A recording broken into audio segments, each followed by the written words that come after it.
Enquanto isso, avançamos no conteúdo aqui, dilatação do sólido. Então vamos lá, em uma galáxia não muito distante, a matéria vai andando. Aí eu já falei com vocês que eu vou colocar, vou disponibilizar a plataforma para vocês hoje e vou disponibilizar como é que chama? Um simulado revisando o conteúdo, com data até dia 23, que é o dia da prova, beleza? E vou disponibilizar, vou colocar uma atividadezinha lá sobre esse assunto de temperatura, tá? De temperatura e depois de dilatação, mas aí já o de dilatação já pode ser até próxima etapa. Não, próxima etapa não tá longe ainda. Pode ser o mês que vem, maio, tá? Aí o que nós vamos fazer? Eu vou disponibilizar duas atividades de temperatura, beleza? Uma de temperatura, que é um assunto anterior aí, tá? Esse aqui, né? Das escalas. Vou propor uma atividade sobre isso aqui, coisinha pra vocês resolverem e postarem lá pra mim, tá? Já tá pronta no jeito de colocar lá. E uma atividade sobre dilatação, que também tá pronta, tá? Se eu não colocar é porque tá cedo ainda, né? Vou começar a explicar a matéria agora, mas eu vou cobrar isso aí em maio, tá? Essa de dilatação que eu vou começar hoje, eu vou cobrar em maio. Essa daqui de temperatura, eu não vou cobrar na prova não, tá? Então eu não estou preocupado muito com a data não. Talvez eu cobre as duas em maio, para dar um sufoco, dar um sossego para vocês aí, um tempo pra vocês fazerem com tranquilidade, tá? Então, uma atividade sobre temperatura, uma atividade sobre dilatação que eu vou iniciar agora. Beleza? Por quê? Porque o conteúdo está muito grande e eu vou cobrar na prova de vocês o dia 23, mas eu vou mandar bonitinho para vocês, mas já são dois capítulos, né? Só ondas, tá? Só reflexão, refração, difração, interferência, ondas.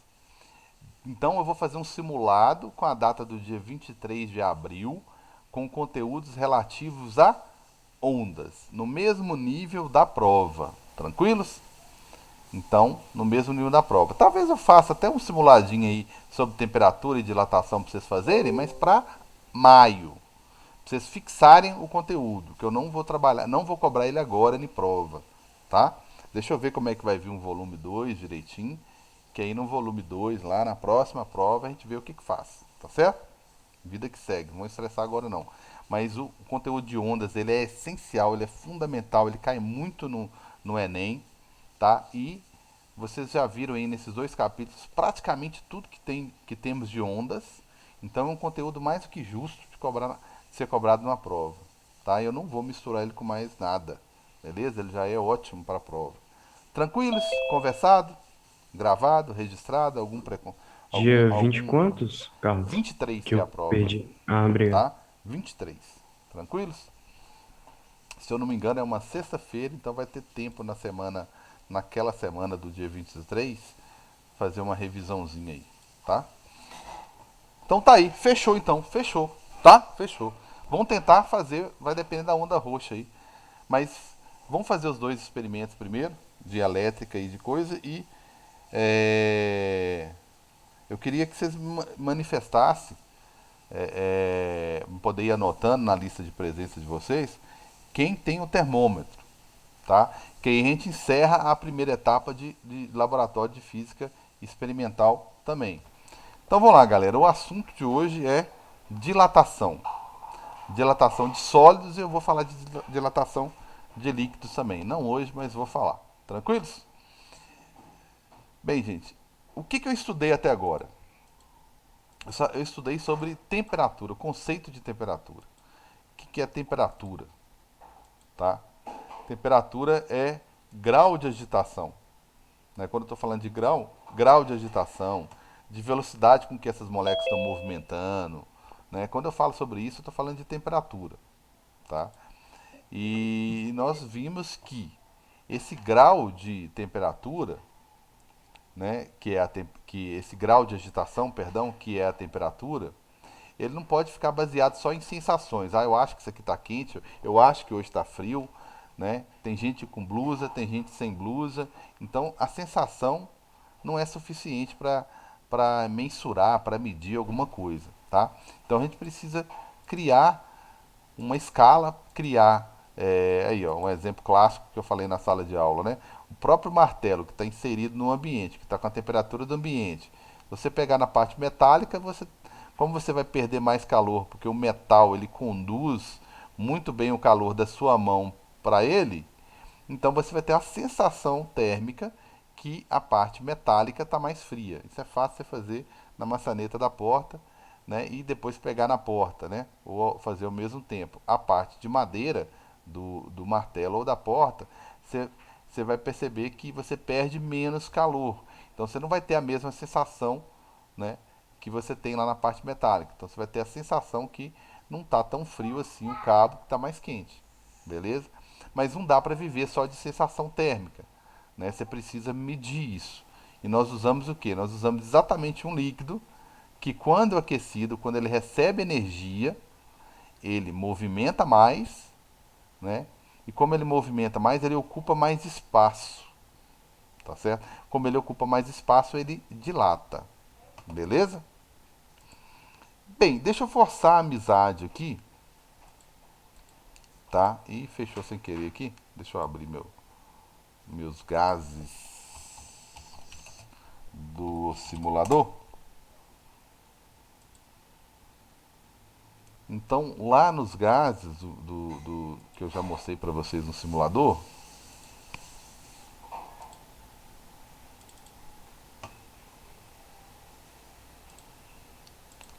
tem a opção, tá?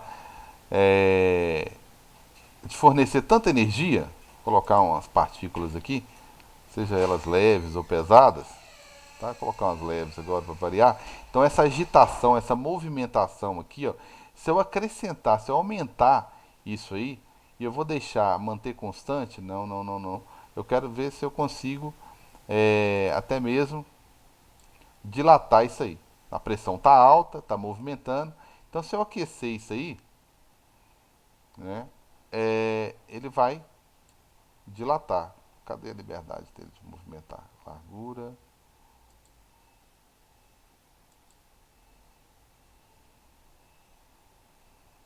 Eu quero que ele dilata aqui um pouquinho. Se ele ficar com a temperatura muito alta, né, ele vai romper a tampa. Isso que eu imaginei. Eu queria que ele movimentasse um pouquinho, que ele não tem essa liberdade, não. Mas, enfim, já dá para ter uma noção, né? Que ele só rompeu a tampa ali porque o espaço foi insuficiente, ele começou a agitar muito, a temperatura começou a aumentar muito, a velocidade das moléculas começou a aumentar demais, né? Então a tendência do material é o que? Ter mais energia e expandir. Foi o que aconteceu aqui, uma expansão, certo? É isso que eu vou fazer, é isso que eu vou estudar lá na dilatação. Agora que eu sei o que é a temperatura, né, que é grau de agitação, eu entendo melhor por que esse líquido, por que esse líquido dilatou, né? Ele aumentou a energia térmica, a agitação, aumentou a velocidade, então ele começou a ocupar mais espaço e expandiu. Aí eu usei isso para criar termômetros, né? Peguei esse material bem contraído, né? De um volume mais reduzido. Pode reduzir mais? Lógico que pode, né? Pode reduzir demais ainda. E depois eu peguei ele um pouco mais dilatado, que era a ebulição. Então eu peguei esses pontos como referência. Mas já estava aqui meio que, né, entre linhas, né, a questão da dilatação, porque o líquido contido dentro do termômetro estava dilatando. Aí eu usei esse princípio para falar de termômetros, criei escalas, né, escalas conhecidas, né, científica, inclusive, que é essa daqui, né, importantíssima. E agora eu vou falar de dilatação de um modo geral. Eu vou começar primeiro falando de sólidos. Então, quando eu vou aquecer um sólido, imaginando que ele é formado por moléculazinhas, né, viajando um pouco, né, como se fosse moléculas interligadas com a molinha, né? Então essa molinha pode aumentar ou não, essa molinha pode comprimir ou pode dilatar. Então essas molinhas aí, forçando a barra, estariam mais contraídas aqui no frio e mais espaçada, né, dilatada, maior no quente, beleza? Então, quando eu forneço energia para esse material sólido, eu aumento a vibração das moléculas. Por isso que elas precisam de mais espaço, né, para movimentar aqui. E eu aumento a distância entre as moléculas.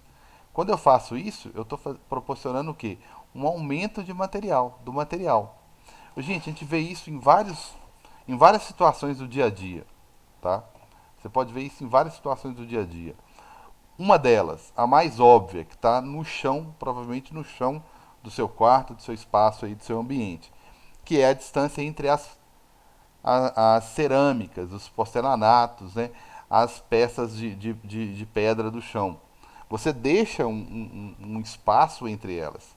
Por quê? Porque pega aí o dia mais quente de Diamantina e depois você pega o dia mais frio.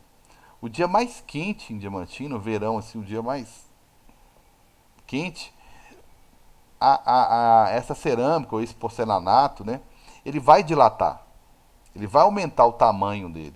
Então, se você não deixar o espaço entre uma peça e a outra, quando ele dilatar, uma peça vai empurrar a outra para cima, não é isso?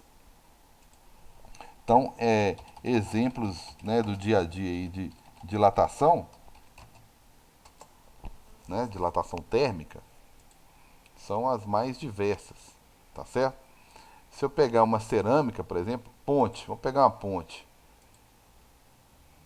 né? Se eu pegar um exemplo de uma ponte, por exemplo, vocês podem observar, eu tenho N exemplos, né? Deixa eu mostrar aqui rapidão. Eu tenho N exemplos de dilatação. Por isso que eu tenho que entender melhor essas situações de dilatação, né? Num trilho, entre uma peça e outra, olha só, entre uma peça e outra, tá? Perdão.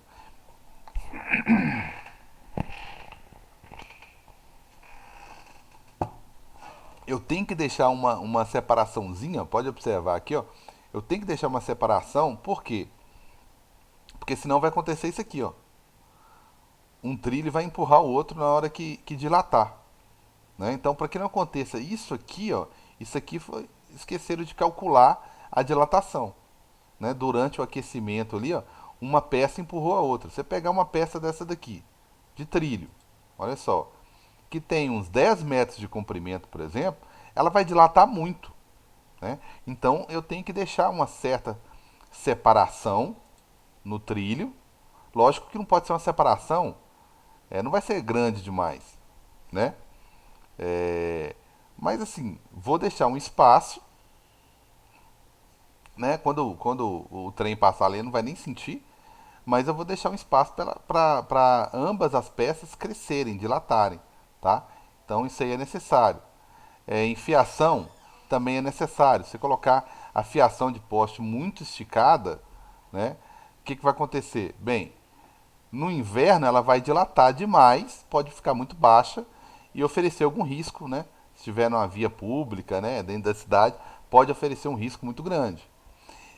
O outro risco seria se você colocasse elas muito esticadas, né?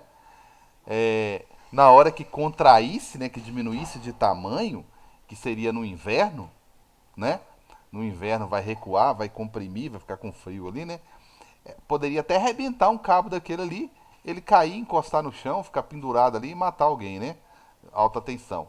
Então você tem que fazer o cálculo, olhar qual que é a distância de uma ou de uma torre até na outra, ou de um poste até no outro, para deixar um comprimento onde, caso dilatar demais não ofereça perigo, ou caso esticar muito, também não ofereça perigo, né? Então eu tenho que olhar isso, tá certo? Em pontes também é muito comum, você pode reparar que em ponte tem uma largura, uma gretazinha, tá? Em prédios tem, tá? Em casa geralmente é difícil você ver, porque em casa, como os comprimentos são menores, em casa você não vê muito. Mas se for um prédiozinho com 3, 4 apartamentos, você já vai ver.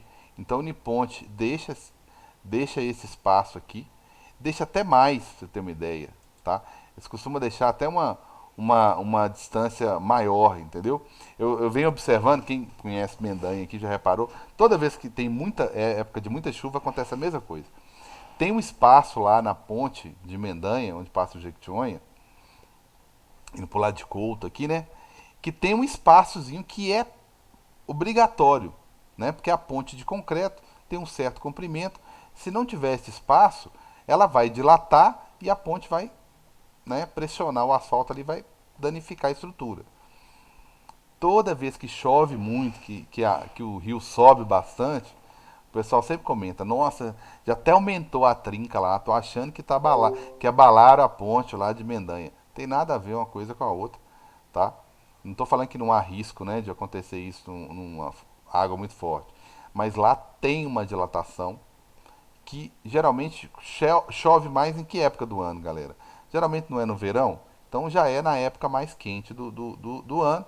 Normal essa trinca parecer maior, né? Menor, ela deveria parecer menor, né?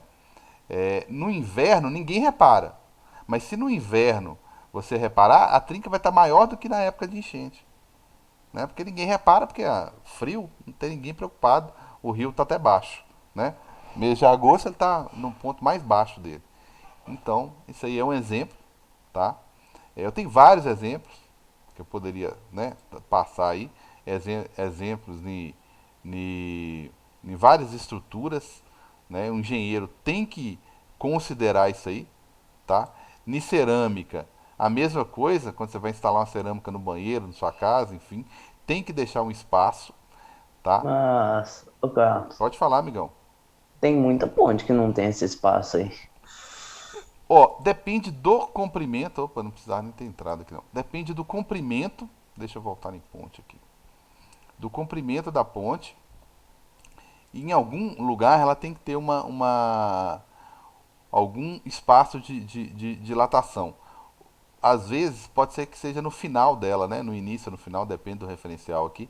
Ela tem um espaço para dilatar. Ela não está presa no asfalto, tipo assim, grudada no asfalto, né? Para não dar liberdade para dilatar. Ô, Carlos, tipo Oi, assim, quando a pode gente falar. coloca azulejo, aí costuma fazer aquele negócio que chama de rejunte, né? Alguma coisa do tipo. Isso, quando é Aí, azulejo. aí o rejunte não atrapalha, não? O rejunte não, porque ele é bem maleável, sabe? Ele cede quando ele é pressionado, entendeu? Ele tem Ah, a gente vai discutir sobre, a pergunta é boa. Ela vai ser, eu vou voltar no Miguel também, Miguel. Vou dar continuidade ao seu questionamento aí. E o rejunte, ele tem o que a gente vai discutir daqui a pouco, ele tem uma propriedade, né, a gente fala que é um coeficiente de dilatação diferente da cerâmica, né? Então, e ele é mais maleável, né? Então ele ele com o tempo ele trinca também, porque ele é pressionado o ano todo, né? Ele é pressionado no verão, né? E é esticado no inverno. Então ele fica o tempo todo movimentando. Então com o tempo você tem que refazer. Mas ele não é rígido. Se ele fosse rígido, aí ele atrapalharia. Tá? Quando ele começa a ressecar, ficar mais rígido, ele começa a quebrar, devido à cerâmica ficar apertando ele ou não. E a gente fala cerâmica por hábito, né? À medida que vai melhorando a qualidade do material, ele dilata menos. Ou seja, se você fosse colocar as peças muito distantes, com rejunte muito largo, a tendência é o pessoal não achar isso bonito. Não tô questionando o que é bonito e o que não é, né? Mas o pessoal não valoriza isso, o mercado não valoriza isso. Então, quando você coloca peças onde exige menos rejunte, que as peças estão mais próximas, isso já é um porcelanato tipo A, por exemplo, de qualidade superior. O que seria um porcelanato de qualidade superior? Isso pesa no bolso, hein? É um que não dilata muito. Ele dilata pouco. Por quê? Eu posso colocar um porcelanato bem próximo do outro, porque a dilatação é pequena. Então eu uso pouco rejunte, eu deixo pouco espaço para juntar sujeira, vamos digamos assim, né? Então a qualidade do material reflete fisicamente nessa questão. Eu uso menos rejunte, eu ponho as peças mais próximas, né? Ou consigo usar peças maiores, né? Às vezes tem um ambiente, um banheiro, que não é tão grande, geralmente. Eu posso usar uma peça maior no banheiro e ficar até mais bonito, porque a peça não vai dilatar muito. Vocês vão ver lá também na prática, na teoria, que quanto maior o comprimento, aí eu volto um pouquinho em Miguel também, né? Quanto maior o comprimento da ponte, pensa Rio Niterói, 14 quilômetros. Eu tenho que deixar vários pontos de dilatação. Porque quanto maior o comprimento, mais átomos eu tenho para distanciar e expandir. Ocupar mais espaço, né? Mais material, mais espaço. Então as pontes tem que ter. Agora é muito comum ter no final da ponte, dependendo do comprimento dela, a ponte não ficar presa. Ou seja, ela fica apoiada. Tá vendo que aqui parece que não tá preso, vamos dizer assim? Vamos imaginar que isso aqui é o seguinte: no inverno, se isso aqui recuar um pouco, é lógico que a gente tem que fazer os cálculos. Qual que é o dia mais frio de Diamantina? 5 graus? Se eu fosse engenheiro, amigo, era perigoso fazer essa conta com -2, para não ter responsabilidade e não dar errado. Eu colocaria uma margem de erro bacana. Então, por exemplo, no inverno, isso aqui vai contrair, vai recuar. Mas não pode recuar ao ponto de comprometer o apoio, né? Então eu faria um cálculo que no inverno ele ia recuar um pouquinho, mas ia ficar bem apoiado. E no verão, que seria o contrário, ele iria expandir, mas tem que ter um espaço aqui na frente para ele expandir. Teria que ter um espaço. Então tem algumas pontes que tem até roda numa das extremidades para ela poder expandir. Uma extremidade dela ela é fixa e a outra ela pode movimentar, né? Ela pode dilatar, né? Ela pode movimentar, beleza? Então assim, eu tenho vários exemplos aí do dia a dia, né?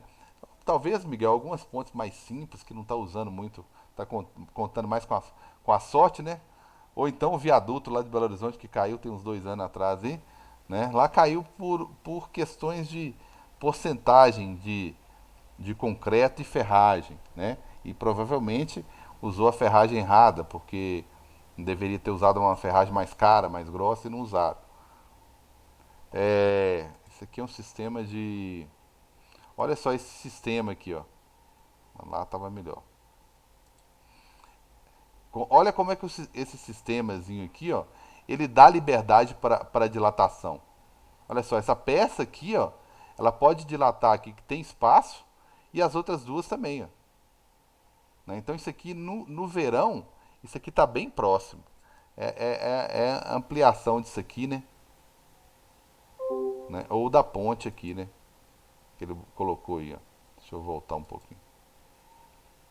Então essa parte aqui é interessante, ó.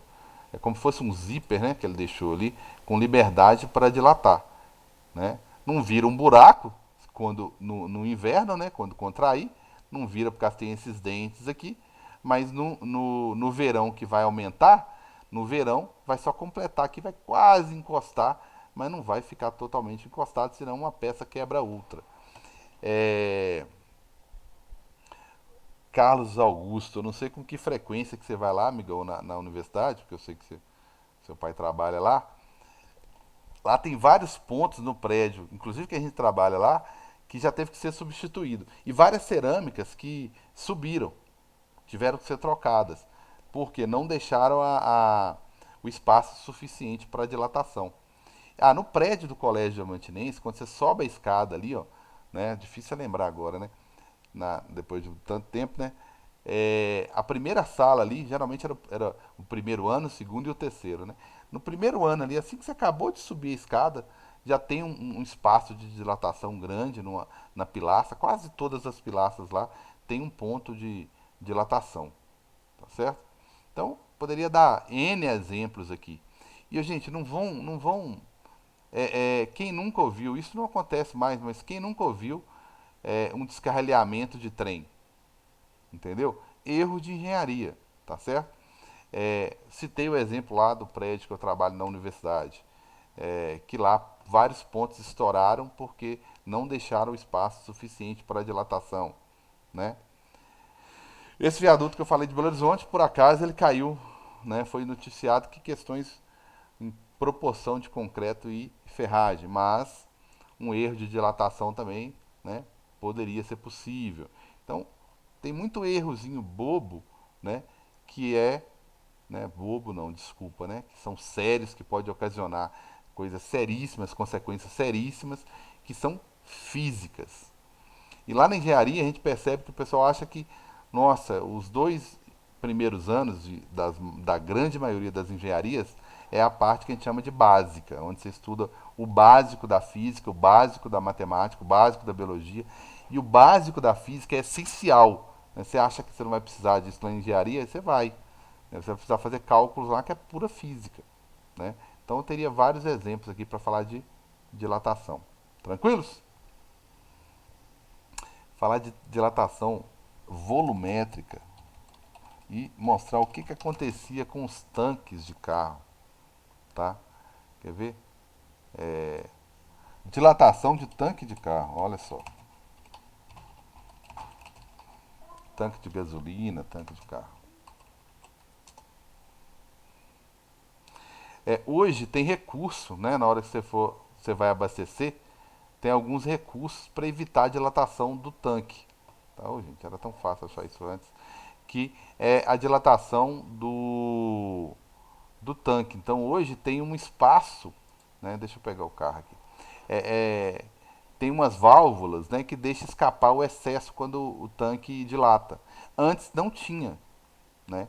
Então o líquido que você colocava aqui, ó, quem enchesse o tanque, por exemplo, 6 horas da manhã para viajar, chegasse meio-dia, tivesse rachando o sol e ele não gastou muita gasolina, era possível a gasolina aqui inchar o tanque, né? Então eles criaram uma válvula, né, uma válvula de escape, né, para escapar uma parte do combustível quando ele dilata muito. Tanto que é proibido por lei, né? Quando você vai encher o tanque do carro, quando ele desarma automaticamente a bomba, né? Desarma automaticamente, você não pode continuar enchendo o tanque. Você pode reparar que o frentista sempre pergunta pro dono do carro se pode continuar. Eu recomendo que, obviamente, não, porque você pode encher demais o tanque e ele fugir por essa válvulazinha de escape, ok? Tranquilos? Então vamos lá, né? Voltando aqui pro mundo dos mortais, tá aí a dilatação e vários exemplos de dilatação. Tranquilos? Um pouco eu empolgo e falo demais aqui, já está dando quase tempo, né? Então tem vários exemplos. Então o engenheiro tem que levar isso aí muito a sério, tá? Aplicação prática disso aí, tá? Bem, aí eu tenho 3 tipos de dilatação, tá? Quando eu estou preocupado só com uma direção, como foi o exemplo dos trilhos lá, né? Da ponte, de certa forma, né? Depende muito do comprimento da ponte. Eu falei até de dilatação volumétrica, né? Pensando na gasolina, né? E tem superfície, uma área. Uma área também pode dilatar. Tá, ótimo. Então vamos lá. Quando uma coisa aquece, primeiro problema, pergunta melhor. Quando uma coisa aquece, ela não dilata em todas as direções? Porque não faz sentido você falar assim, vai dilatar só em uma direção, cara. Não, ela vai dilatar em todas. Então se é uma barra, se é uma área, né? Ou se é um volume, né? Uma esfera, né? Dá na mesma, porque vai dilatar em todas as direções. Então por que eu separei entre dilatação linear quando é uma direção só, tá? Meio que introduzi o assunto aqui, próxima aula eu pego. Então quando eu estou considerando, por que eu estou considerando um tipo de dilatação como sendo em uma direção só, linear? Tem hora que eu considero área, né? Se eu for aquecer um quadrado, né? E tem hora que eu considero volume. Por que eu faço questão de separar? Pelo seguinte, pura geometria, tá? Se eu estou falando de um negócio que o comprimento é bem maior do que a largura, não é que a largura não vai aumentar, mas eu vou desprezar, vou desconsiderar a largura, tá? Lá no trilho, a largura não vai dilatar o suficiente, porque ela não é tão larga assim, ao ponto de atrapalhar a roda do trem passar ali, tá? Mas o comprimento vai ser essencial porque a barra é muito comprida e quanto mais átomos eu tenho aqui, ó, mais dilatação eu tenho. Então, aqui vai aumentar a largura? Claro que vai. Cada lado, cada comprimento desse aqui que você puder imaginar, ó, altura, largura, vai mudar. Só que pouco considerado como comprimento. Então, dependendo do formato, da geometria do material, eu considero que ele está dilatando numa direção só. Né? Eu priorizo aquela, não que as outras não estejam acontecendo. E chamo de dilatação linear. E eu deixo para discutir a fórmula na próxima aula. Tá? Quando eu vou falar de dilatação de superfície, tá? Eu tenho dois lados aqui, um quadrado. Eu tenho dois lados dilatando igualmente.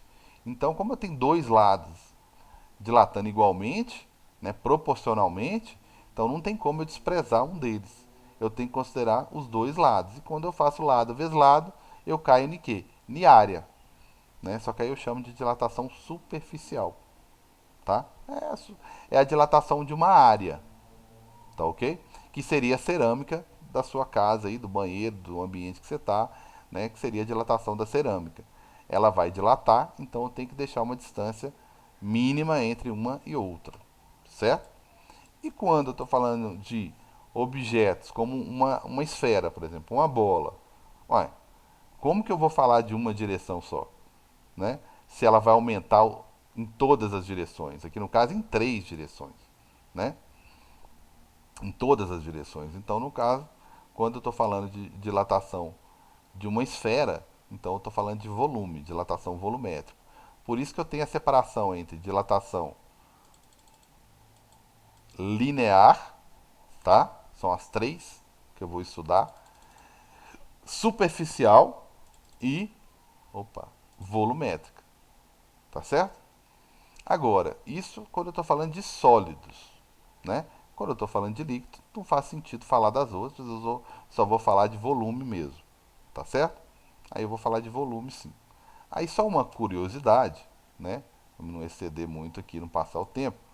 Uma curiosidade é o seguinte: é, já pararam para pensar? Se não, né? Deveria, né?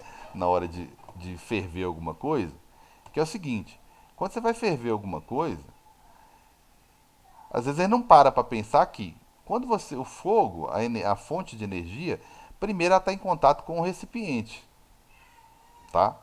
Então ele faz com que o recipiente aumente de tamanho. Obviamente que essa energia vai passar para o líquido que está lá dentro, né? Mas vamos parar para pensar, né, que é o objeto da próxima aula, que quando eu estou falando assim, mas eu aqueci o líquido lá e ele derramou, por exemplo, leite, né? Hoje ninguém fica fervendo leite mais como antigamente, né?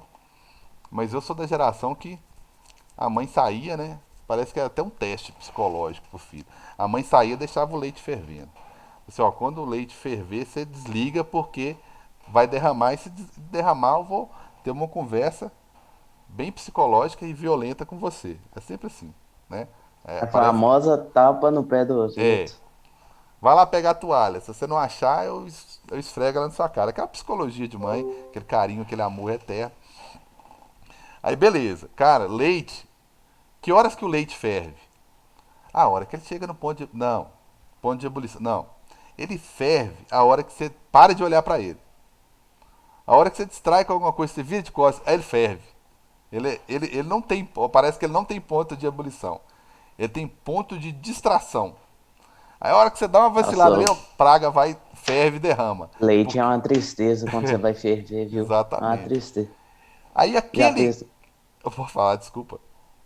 quando você vai fazer canjica, então, eu te É. contar. A gente ainda ferve esse trem, tá vendo? Então a questão do leite é isso, você tem um ponto de distração ali que você distraiu, ele derrama. Aí a gente tem mania de achar que o que dilatou foi só o que derramou. Não, né? Não foi só o que derramou. Porque antes dele derramar, o recipiente ficou um pouco maior. Ele ficou um pouco. O recipiente ele dilatou um pouquinho. Então, o leite, na verdade, ele ocupou o novo volume do novo recipiente, da nova panela, e mais ainda, porque a praga derramou. Então, existe a dilatação do recipiente, Existe a dilatação aparente, que é aquela que você acha que ocorreu, que é só aquilo que derramou. Existe a dilatação real, a que de fato aconteceu, que é o quê? Que seria qual? Bem, é aquela onde você está considerando que a vasilha, o recipiente ficou maior, então o real foi o volume ocupado aqui sem derramar, mais o que derramou. Esse novo volume que está marcado de vermelho aqui, mais o que derramou aqui do lado de fora. Então isso aí a gente vai discutir na próxima aula, né? Tem uma relação entre o que de fato dilatou, o que aparentemente dilatou, que é só o que a gente vê, só o que derrama, e o recipiente, que geralmente a gente despreza o quanto o recipiente dilata. Tranquilos? Aí eu darei um descanso para vocês até amanhã cedo só. E amanhã a gente volta e resolve a questão de contas, né? Só falei aqui superficialmente aqui o que está acontecendo. Tranquilos, galera? Vocês têm prova hoje? Temos. Então, uma boa prova a todos.